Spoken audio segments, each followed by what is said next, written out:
प्रभु यीशु मसीह के सामर्थ्य नाम में आप सबों को जय मसीह की। अजीजों, आज के मनन का भाग हमने लिया है कुलुस्सियों की किताब अध्याय 4 उसकी 2 आयत और लिखा है, प्रार्थना में लगे रहो और धन्यवाद के साथ उसमें जागृत रहो। अजीजों, एक बात मैं आज आपसे कहना चाहता हूं और वो ये है कि आज भी कई मसीहों ने प्रार्थना की ताकत को नहीं समझा। आज भी कई मसीह लोग प्रार्थना की ताकत के रहस्य को भी जान नहीं पा रहे।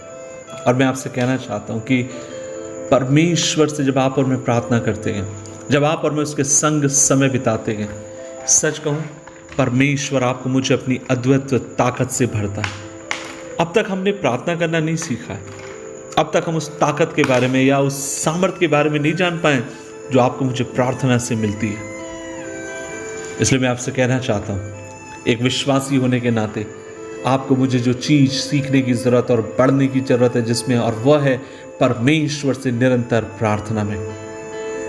हमने देखा है कि आज दुनिया के जो बड़े बड़े देश हैं वे अलग अलग वेपन बना रहे हैं, हथियार बना रहे हैं, क्योंकि उन्हें लगता है कि जितने बड़े बड़े हथियार वे बनाएंगे उतने अधिक शक्तिशाली वे होंगे। लेकिन मैं सोचता हूं, जब मैं बाइबल को पढ़ता हूं मुझे पता चलता, और वो ये है, एक देश मजबूत होता है घुटनों के ऊपर, एक व्यक्तिगत जीवन मजबूत होता है घुटनों के ऊपर, परिवार मजबूत किया जाता है घुटनों के ऊपर, देश मजबूत किया जाता है घुटनों के ऊपर।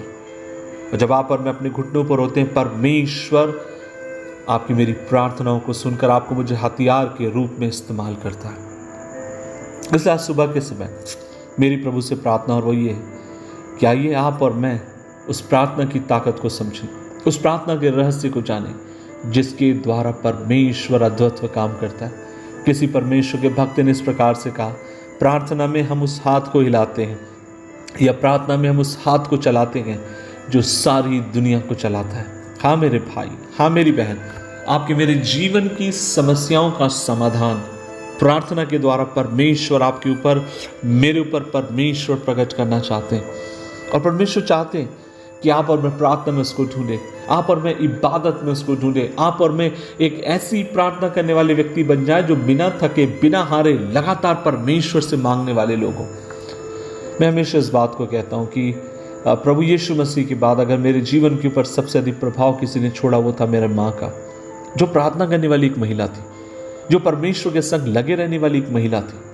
मुझे अभी भी याद है कि उसके जीवन के अंत के क्षणों में जब वो धीरे धीरे मर रही थी और कोमा में जा रही थी, मुझे याद है वो प्रार्थना करना बंद नहीं करती, वो वचन खोलकर पढ़ना बंद नहीं करती, लेकिन वो लगातार अपने आप को उसने प्रार्थना में, आराधना में, परमेश्वर की इबादत में उसमें लगा के रखा। और उसके फल स्वरूप आज परमेश्वर ने हम सबको आशीष दी, हमारे घराने को प्रभु ने आशीष दी है।